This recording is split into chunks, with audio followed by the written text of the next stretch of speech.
What's up, YouTube? I'm back again with my 1000th Raw review. You might be wondering, what's up with the getup? You're wearing shades inside. What's up with that? You're wearing a leather jacket in the middle of summer. Well, I'll tell you.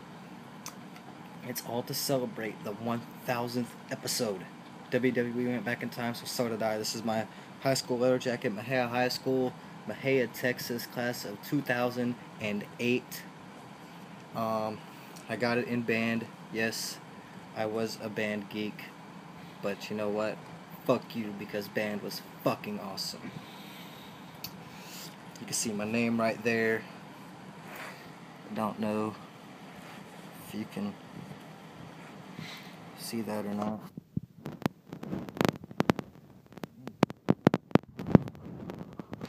So I'm back. Got the trumpet patch right there, trumpet captain. Then over here you have the class of 08 patch. Like I said, my last name on the back. It's all to commemorate the 1000th episode of Raw. The shades, one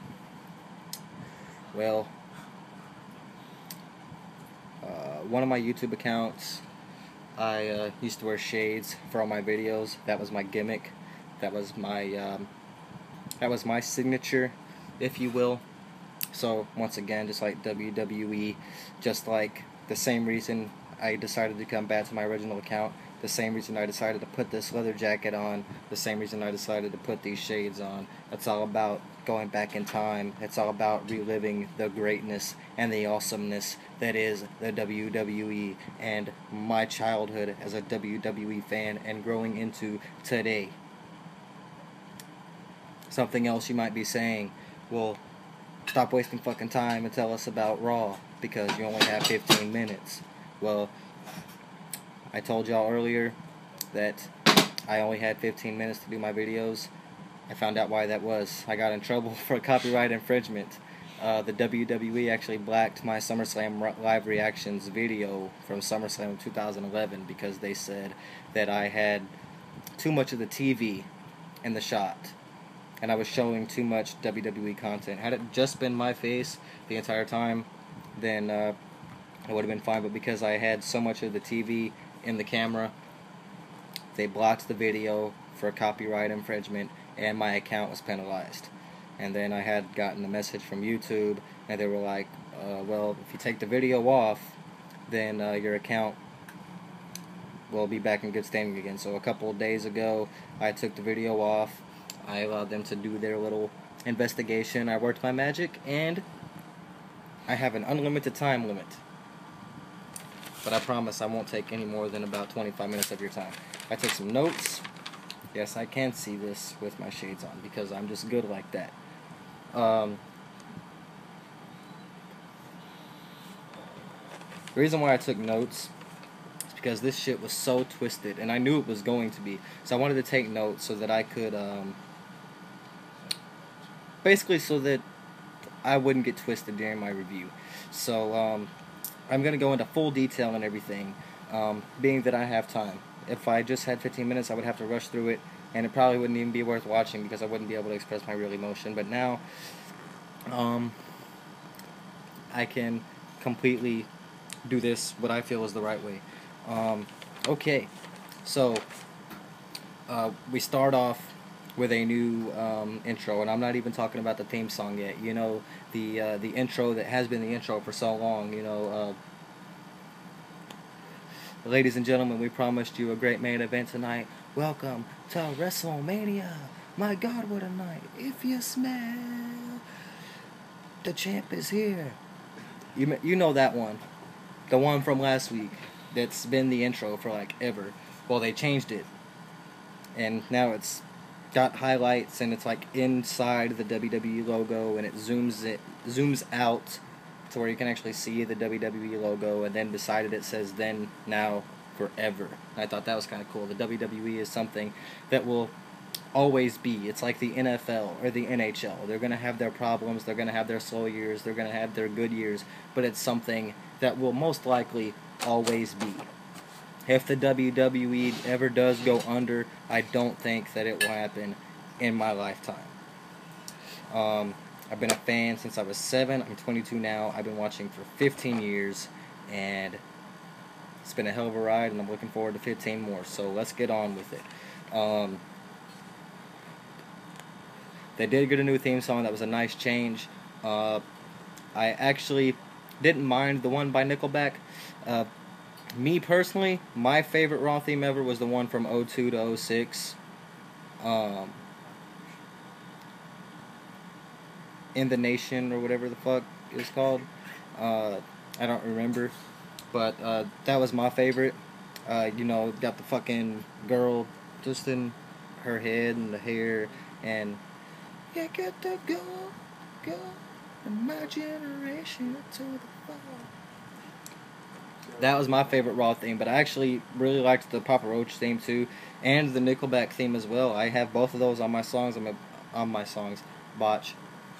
On my iPhone, I'm actually a very big Nickelback fan and a big Papa Roach fan, so I do have both of those songs on my phone, as well as many other songs by both of those artists. I didn't mind either one of those themes, but as far as actually the theme for Raw, I did feel it was a time for a change, so I'm glad that they did that. To open the show, we had, and we all knew, DX Reunion, and if you're thirsty, go to McDonald's. Look, your cup holder, it gets so lonely at night. Open late, most 24 hours. The one right by my house is. McDonald's is there to serve you. Anyway, so it started out D-Generation X, and it was just Triple H and Shawn Michaels. And at this point, I'm thinking, well, that's kind of stupid. Where's the fucking X-Pac Road Dogg? Fucking Billy Gunn. I already knew China wasn't going to be there. We all know that story. She's making movies. Anyway, so Shawn Michaels and Triple H comes out. The crowd's marking out. I'm not really that into it because, I've seen this before. Triple H and Shawn Michaels, DX Reunion. It's happened before, quite a few times. So I'm like, this is not what you do for Raw 1000. And then Shawn Michaels says it. He's like, you know what? I'm feeling this. I am, but I can't. I just feel like we're missing somebody. And right then I knew. I was like, yes, they're backstage and they're getting ready to come out. Triple H responds to him. He's like, yeah, you know what? You're right. Didn't there used to be more of us? And I knew. And then D-Generation X music hits again. Break it down. X-Pac comes out. Road Dogg, Billy Gunn. Not only did they come out, but they came out in the Hummer. The DX Army. Vintage D-Generation X. They're cutting their promo. They're doing their thing.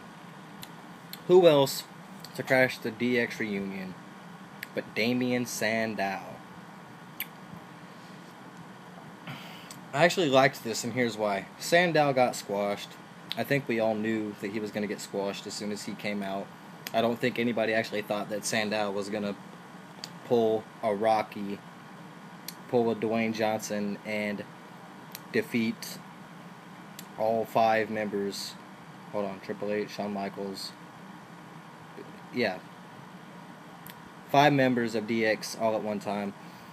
But he did end up getting squashed, and that was, but the thing I liked about it is it reminded me of Jericho's debut of Raw.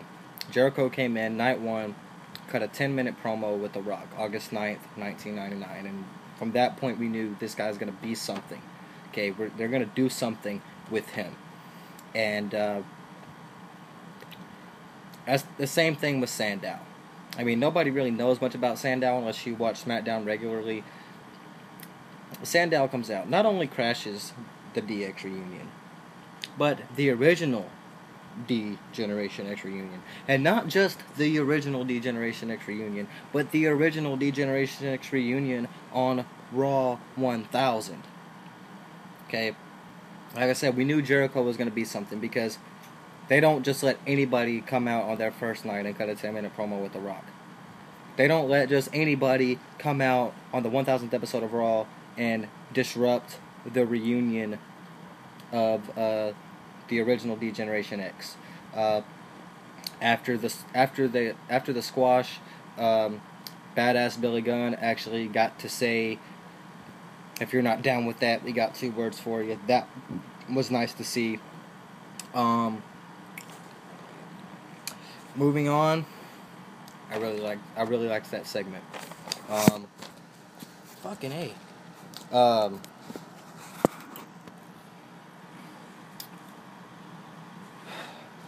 Moving on, JR would come out to commentate a match. It was nice to see JR back. We have a 6-man tag team match between Sin Cara, Rey Mysterio, and Sheamus versus the team of Alberto Del Rio, Dolph Ziggler, and Chris Jericho, Y2J. First of all, first thing I liked about this is that the fans, the universe, got what they had been pushing for. Sin Cara and Rey Mysterio, the Lucha Libres, the Masked Warriors, finally teaming up on a tag team, along with the World Heavyweight Champion Sheamus.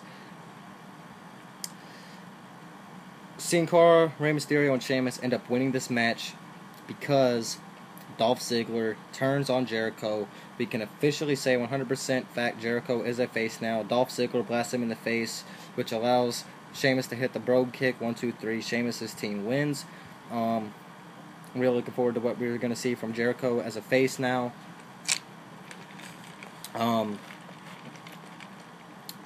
That match was decent. It wasn't great, but it wasn't terrible.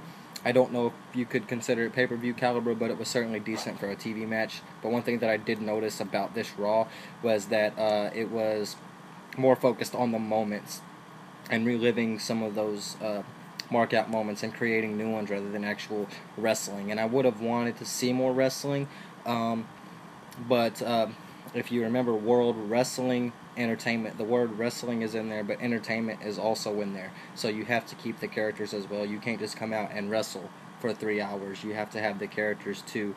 And so even though there was kind of a lack of wrestling tonight, I think that all of the awesome moments that I'm going to talk about really made up for that. Then we have a squash match, Brodus Clay versus Jack Swagger. It was like a fucking 15-second match or some shit. And a lot of people hate on Brodus. They say he's a poor man's Rikishi that can't even fucking dance. One thing that I can say is that when we were kids, I know that when I was a kid, I loved Rikishi. And so now, as an adult,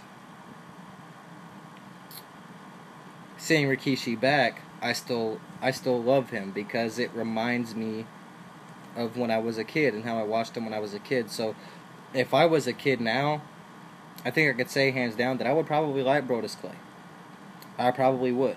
One thing that people need to understand is that this is still technically a family show, so they're not just going to have all of the adult stuff. They have to kind of cater to the kids too, and that's what people like Santino and fucking Brodus Clay and John Cena are for.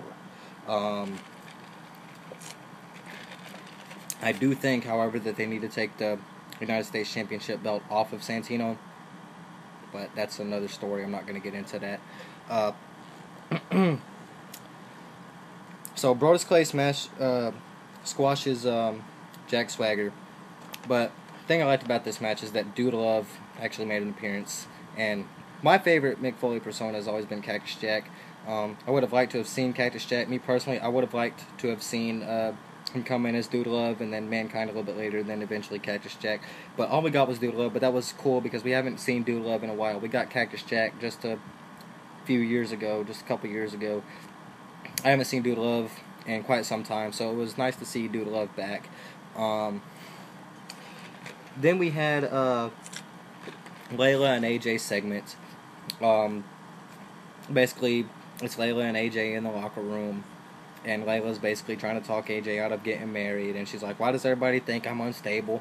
Everybody in this industry is unstable. Just look outside." She opens the door. You see Mae Young there with her son, the Hand, and if you didn't get that reference, I feel sorry for you because that was a great moment, funny moment. Then you see R-Truth and Roddy Piper jump roping with a little Jimmy. Piper keeps dropping the fucking rope, saying he tripped over it. He fucking sucks. He's not good for anything. And AJ's like, "I rest my case." And then Layla's like, "Okay, good luck, AJ." And then she walks out.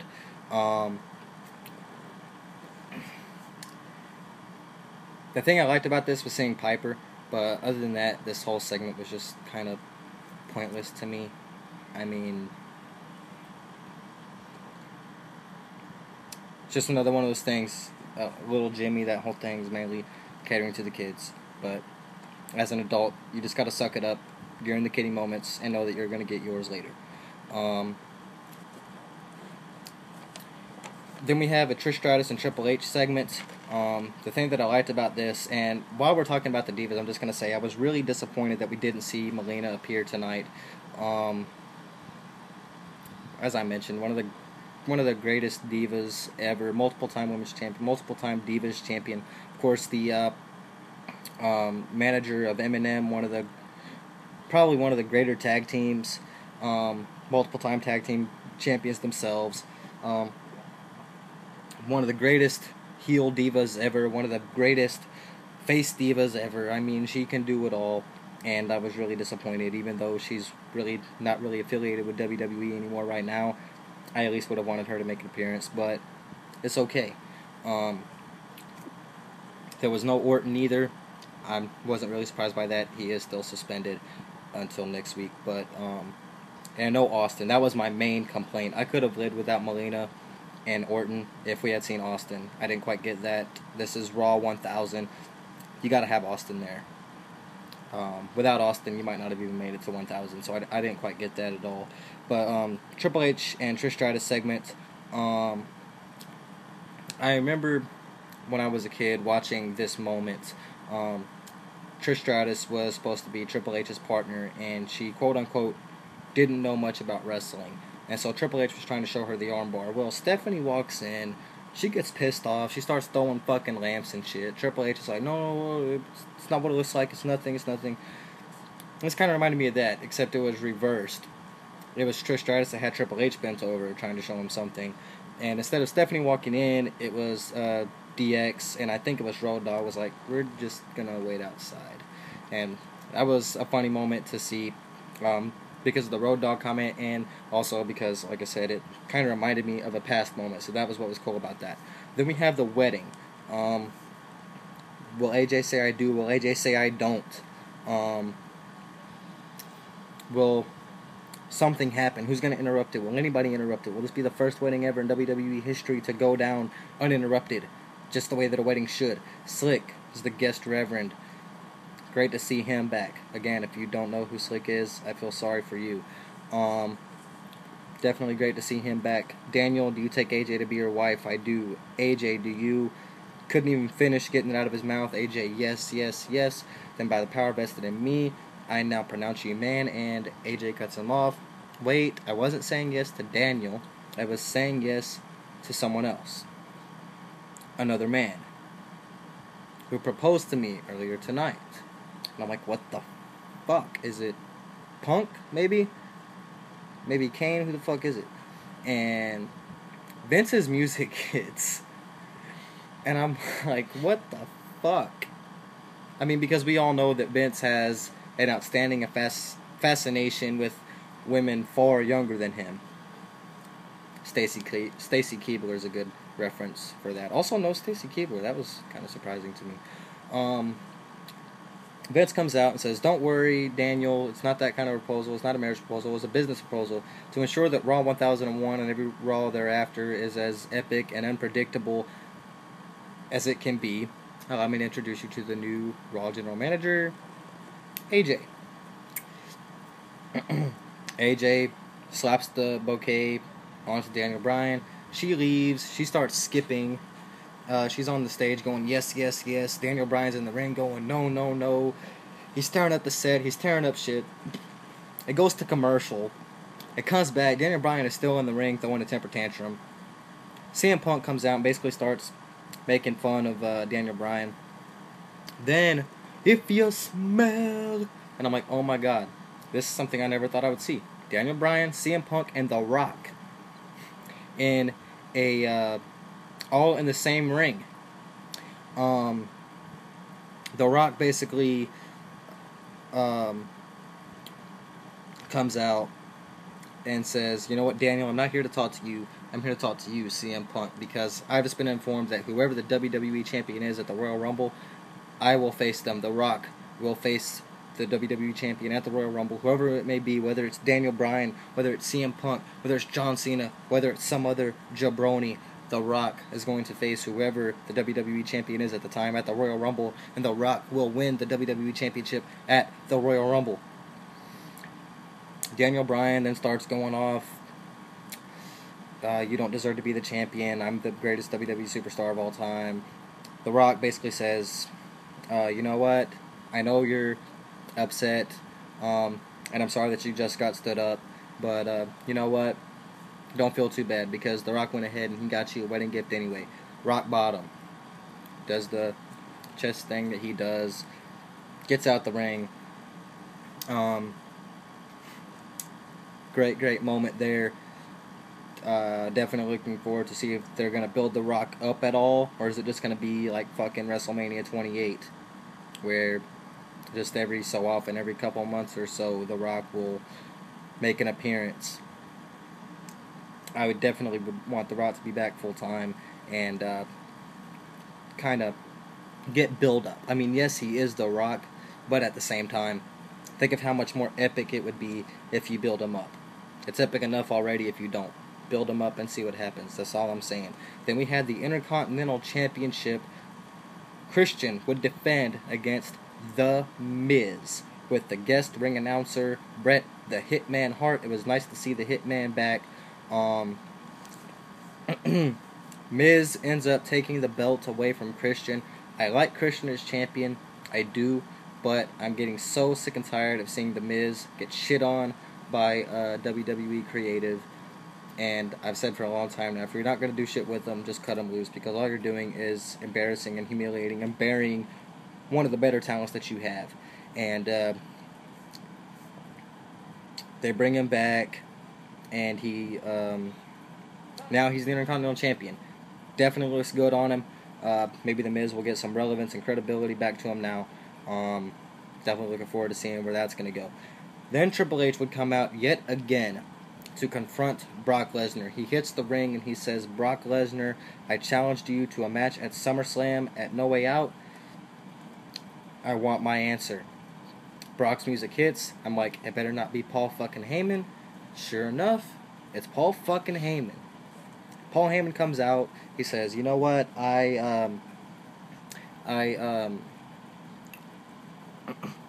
you want Brock Lesnar at SummerSlam. You want my client at SummerSlam. You want to fight Brock Lesnar. Well, my client Brock Lesnar has given me the authority to come out here and give you his answer. You want Brock at SummerSlam? The answer is no. Triple H starts going off. Paul Heyman then starts talking about Triple H's kids. Triple H goes off again. I told you never talk about my kids. Stephanie comes out. Then Paul Heyman starts talking about their kids again. Stephanie slaps the taste out of Paul Heyman's mouth. Does the Luthez press on him. Stone Cold reference. Starts beating the shit out of him. And then finally Brock Lesnar comes out. This is not a troll moment. This is not a we got you moment. Brock's music hits and Brock comes out. And we're finally going to get it. We're finally going to get Triple H and Brock Lesnar toe-to-toe. What's going to happen? Brock Lesnar hits the ring. Boom, boom, boom. Just throwing lefts and rights with Triple H going toe-to-toe. But eventually it would be Triple H coming out on top over Brock Lesnar on this night. Definitely looking forward to seeing the build-up for this. I think that Brock Lesnar needs to start appearing on Raw on a regular basis now. The match will happen. Paul Heyman, right before Brock came out, said, okay, after Stephanie kicked his ass, you know what? Is this how bad you want it? You want Brock at SummerSlam? You got it. And then that's when Brock came out and all that shit happened. So now that the match is official, I do think that Brock Lesnar needs to start appearing on Raw just more, on a permanent basis, if at all possible. Then we had Heath Slater. Who would Heath Slater face?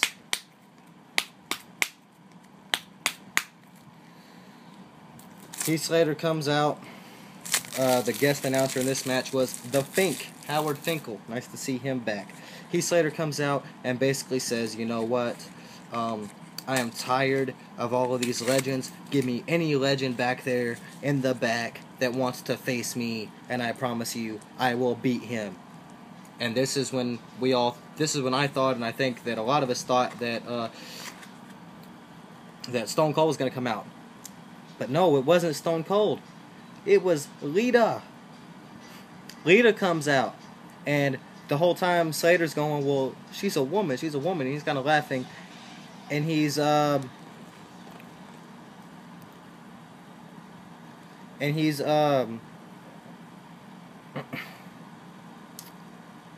like, you know, this is a woman, but you know what? Fine, Lita, I'll accept your challenge. And so Lita decides to, she's like, you know what? I got something to tell you, though, Heath Slater. I brought me some protection. And then you hear it. Da-na, da-na, da-na, na-na-na. The Acolyte Protection Agency, the APA, Ron Simmons, a.k.a. Farouk, and John Bradshaw Layfield, a.k.a. Bradshaw, in the APA shirts, looking like the badasses, coming out. And,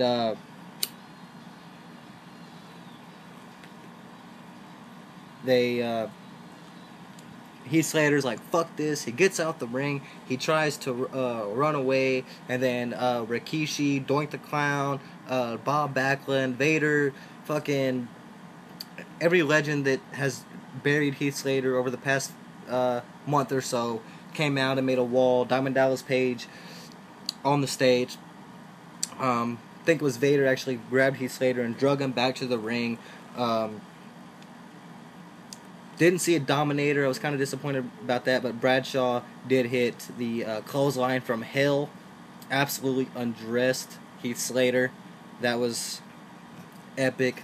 Lita then hit the Twist of Fate and the Lita Salt to get the 1-2-3 on Heath Slater. Probably one of the most embarrassing moments of Heath Slater's career thus far. Nice to see Lita back. Then we would see Kane come out, and then Jinder Mahal and basically just a bunch of jobbers. Jinder Mahal, Tyler Rex, 6 guys, and they're basically like, you know what, we're tired of not being considered relevant, we're tired of being overlooked, so we're going to make an example out of you. And then you hear the gong, Undertaker comes out, and the Brothers of Destruction dominate. It was a squash match, but just because of the return of The Undertaker, and not just the return of The Undertaker, but the reuniting of the Brothers of Destruction was epic, and that's the reason why I liked it. Even though it was a squash match, like I said, this Raw was all about the moments. It was not about the wrestling at all, and that is perfectly okay with me. Then finally, we have the main event. John Cena cashing in his Money in the Bank briefcase on CM Punk for the WWE Championship. Cena, the first man ever to cash in clean since Rob Van Dam. Will Cena win? Will Punk win? Will there be a disqualification? Will there be interference? What will happen? The match itself, to me, was not very good at all, but the ending made up for it. I went in expecting it to be like their Money in the Bank match, or not their fucking Money in the Bank match. I'm sorry, their fucking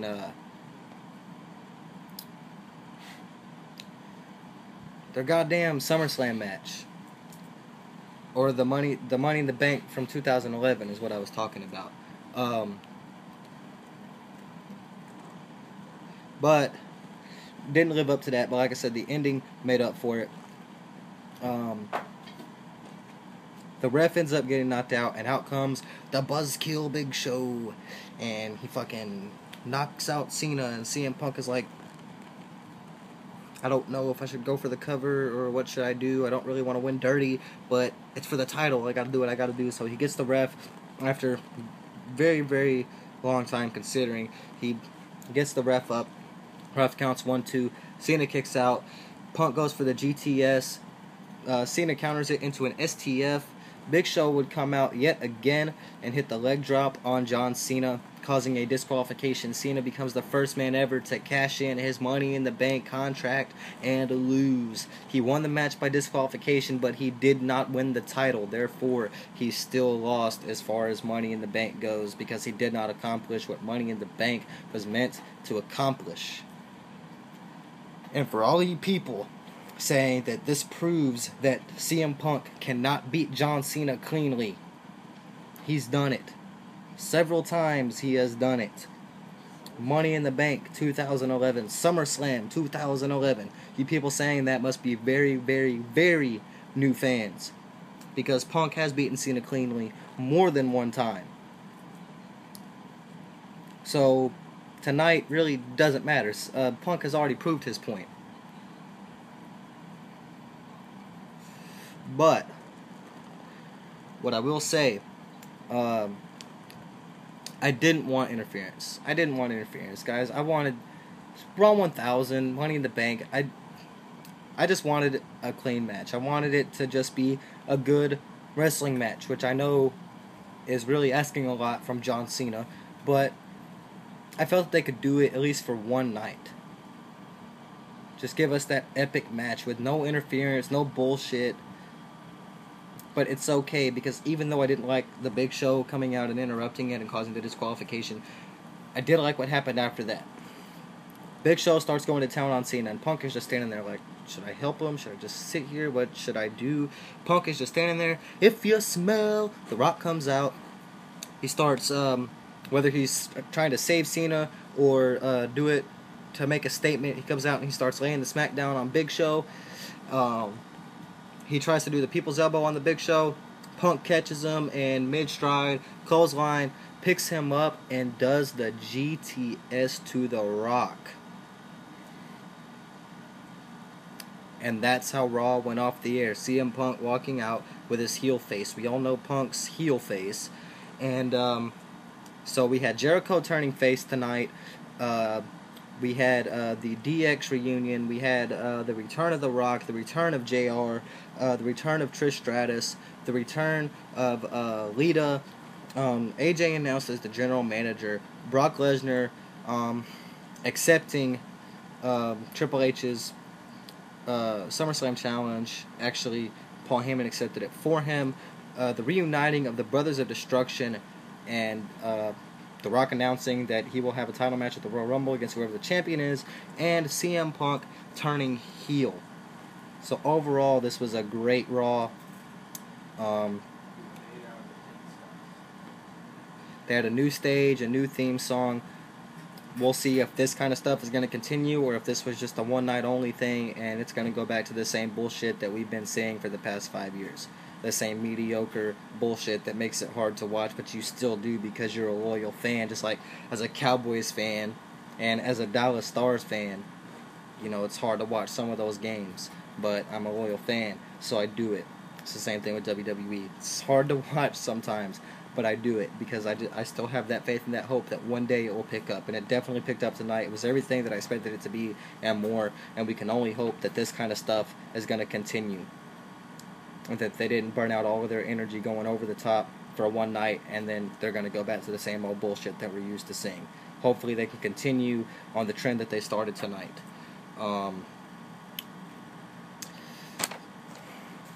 But that's my Raw review.